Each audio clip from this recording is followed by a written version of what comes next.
Hello प्यारे बच्चों, मैं अभिषेक शुक्ला आपका अपने YouTube channel math solve with Abhishek में आप लोगों का स्वागत है।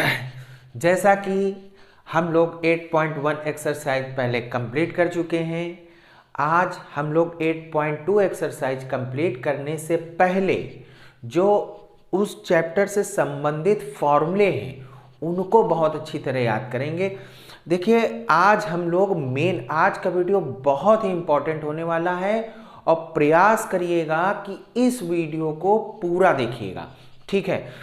अब बहुत से लड़कों की मांग है, बहुत से छात्र छात्राओं की मांग है कि सर हमको टेबल याद नहीं हो पाती है, त्रिकोणमिति टेबल याद नहीं हो पाती है। कुछ लोग कहते हैं कि लिख तो लेते हैं लेकिन याद नहीं होता है। कुछ लोग कहते हैं कि हम लिख भी नहीं पाते हैं और याद भी नहीं हो पाता है। इसका कोई सिंपल ट्रिक है, बहुत सिंपल ट्रिक है। आज मैं दोनों तरीके से सिखाऊंगा, आपको लिखने का भी तरीका बताऊंगा और याद करने का भी तरीका बताऊंगा। चलिए वीडियो शुरू करते हैं। देखिए, सबसे पहले हमको ये बात तो पता ही है कि 6 अनुपात होते हैं, साइन, कॉस, कॉसेक, सेक, टैन और कॉट। अच्छा, एक चीज मैं आपको और बता दूं कि आपको ये बात जरूर पता होनी चाहिए, साइन का उल्टा क्या होता है। ये मैंने पहली वीडियो में सबको बता दिया था। साइन का उल्टा कॉसेक होता है और कॉस का उल्टा सेक होता है और टैन का उल्टा कॉट होता है। ये सभी को पता है, लाल बटे कक्का। मैं बार बार यही बात कहता हूं कि आप लोग कॉपी में जब भी क्वेश्चन करें तो किनारे पर लिख लिया करें लाल बटे का। जितने बार आप लिखेंगे उतने बार ही आपको याद हो, इतनी ही जल्दी याद हो जाएगा। आप 8 से 10 बार लिखेंगे वो ऑटोमेटिक आपके दिमाग में भी आ जाएगा। अब जैसा कि मैं आपको एक प्रकार से बता तो रहा हूँ, याद करने का तरीका भी बता रहा हूँ और लिखने का भी तरीका बता रहा हूँ, लेकिन मैं आपसे बार बार यही कहूँगा कि तरीके से अच्छा है कि क्वेश्चन को बार बार करें। जैसे ही आप क्वेश्चन को बार बार करेंगे तो आपको ऑटोमेटिक सब याद ही हो जाएगा। तरीके को अपनाने की भी आवश्यकता नहीं पड़ेगी, लेकिन फिर भी मैं आपको तरीका बता रहा हूं। खैर, आगे बढ़ते हैं। तरीका ये होता है, जैसे साइन की वैल्यू हमको निकालनी है, 0, 30, 45, 60, 90 कितने हैं, 1, 2, 3, 4, 5। तो 0 से स्टार्टिंग है। पहले साइन ए की वैल्यू, यहाँ 0 लिखा है तो 0 लिख दो, फिर 1 लिख दो, फिर 2 लिख दो, फिर 3 लिख दो, ये फिर 4 लिख दो और जो सबसे बड़ी संख्या हो उससे सबसे क्या कर दो, डिवाइड कर दो। आप ये आपने क्या किया, डिवाइड कर दिया और सब में क्या लगा दिया, रूट लगा दिया। बस हो गई, साइन की वैल्यू हमको प्राप्त हो गई। बस अब इसको सॉल्व ही तो करना है। सॉल्व अगर बाई चांस सॉल्व नहीं तो आप इस रूप में भी याद कर सकते हैं। अगर इस रूप में भी आपको याद है तो सॉल्व करने में प्रॉब्लम नहीं होगी। अब देखिए, 0/4 कुछ भी करेंगे तो 0 के अपॉन में कुछ भी होता है तो आंसर क्या आता है, 0। 1/4, 1 का रूट क्या होता है, यहाँ इक्वल में लिखे दे रहे हैं, 1 का रूट 1 होता है, 4 का रूट 2 हो जाएगा, ठीक है।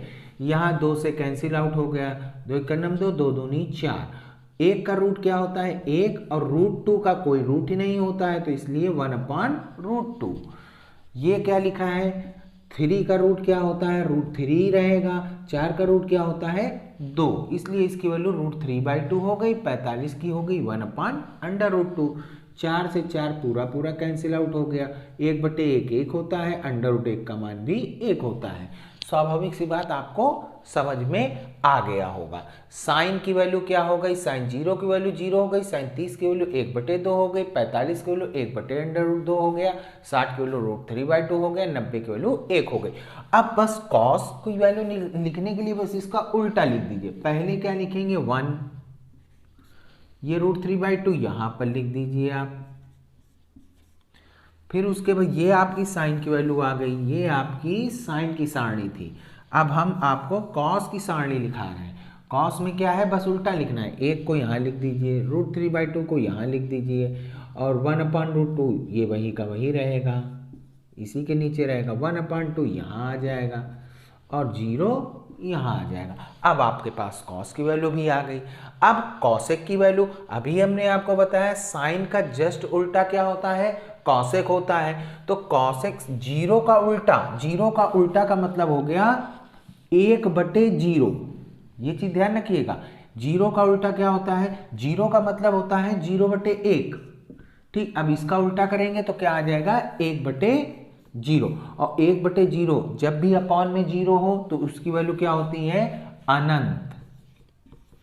अनंत को हम लोग अपरिभाषित भी कहते हैं, ये ध्यान रखिएगा।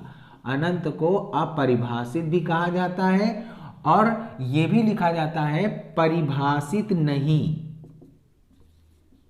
परिभाषित नहीं। या तो इसको इनफाइनाइट अनंत बोलेंगे, या इसको अपरिभाषित बोलेंगे, या बोलेंगे परिभाषित नहीं, कुछ भी बोल सकते हैं, लेकिन सिंपल तरीका अनंत लिखने का ही होता है। ठीक, अब 1/2 का उल्टा क्या होगा, 2/1, वही मतलब 2 लिख देंगे। 1/√2 का मतलब क्या होता है, √2/1, √2 लिख देंगे, क्योंकि अपॉन 1 लिखा नहीं जाता है। √3/2 का उल्टा होता है 2/√3, और 1 का उल्टा 1 ही रहता है। खैर, अब हमको कॉसेक की भी वैल्यू प्राप्त हो गई। अब हमको चाहिए सेक की वैल्यू।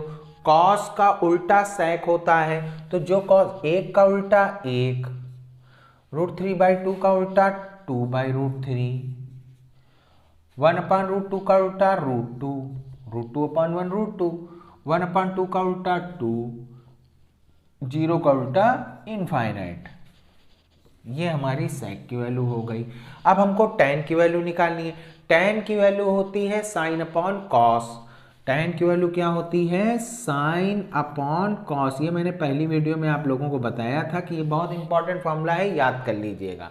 ठीक है, तो साइन की वैल्यू आपके पास कितनी है, 0 है। साइन की वैल्यू, अब अगर हम 0 की वैल्यू निकाल लें तो साइन अपॉन कॉस 0/1, 0/1 करेंगे तो 0 आ जाएगा।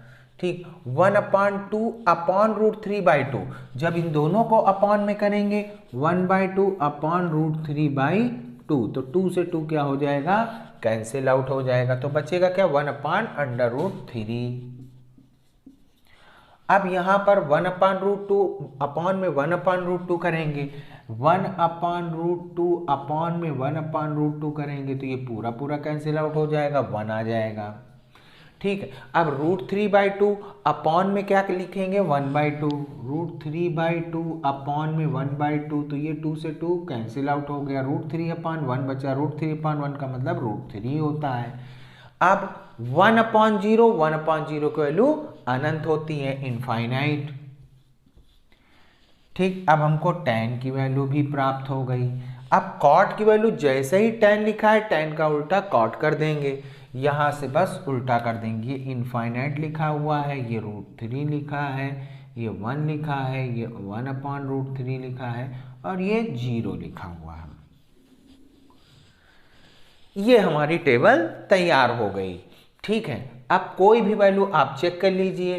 कॉसेक 30 की वैल्यू 2 होती है, कॉसेक 60 की वैल्यू 2/√3 होती है, कॉट 45 की वैल्यू 1 होती है, कॉट 60 की वैल्यू 1/√3 होती है। ये आपका टेबल तैयार हो गया। कुछ नहीं करना है, मैंने पहले ही बताया, 0 1 2 3 4 लिख करके 4 से सबको डिवाइड कर देना है और रूट लगा देना है बस, और सॉल्यूशन कर देना है। अब आपकी ये सारणी तैयार हो गई। ये लिखने का सबसे आसान तरीका होता है, आप देख लें, 1-2 बार अभ्यास कर लेंगे, आप आराम से लिख लेंगे।